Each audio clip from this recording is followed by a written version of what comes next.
This here is the chain of survival. Call. Not responding? Call 000 and send for an AED. Not breathing normally? Push. Start CPR.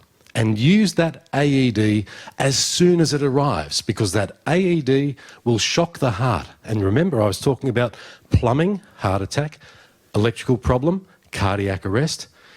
If that person's heart is able to be shocked because there's electrical activity still going on, it's the shock from the AED that will enable that heart to start up again under its own steam.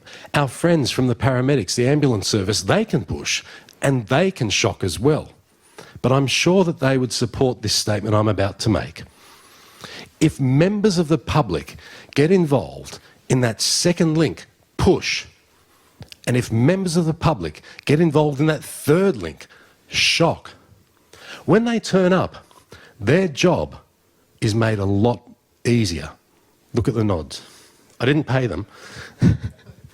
But it's true. Every paramedic I talk to says if we get the community's support, not just to call 000, but to start pushing on the chest, and you don't need to be trained. You don't need to be qualified to do CPR. Anyone can do it. If you call 000, they'll coach you through what to do. They don't say, excuse me, I need to ask first, are you first aid trained? Do you know how to do CPR? They don't, because you don't need to be qualified. You can take photos, yeah, no problem. The same with an AED. No training required whatsoever, because it talks to you. It tells you what to do, and it will only deliver that shock if it needs to be delivered. And the paramedics, now, I don't know enough about what they do, because when they turn up, well, when they turned up to me, they tried to put a tube down my throat, and apparently I vomited everywhere. It's not a very pretty scene. Yeah, sorry guys, I didn't make it easy for your blokes in New South Wales.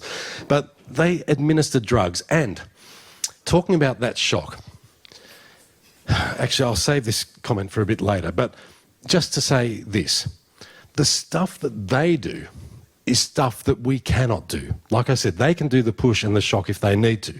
But if we do that first, their job is made more easy and more lives can be saved. Because if we wait too long to deliver that shock, it's a lot harder for them to do the fancy stuff that they do with drugs and all sorts of other things to try and save that person's life. Then, of course, there's the hospital care, and that's where Josh's dad came in to put one stent into my heart to open up one of the major arteries that caused me to go into cardiac arrest.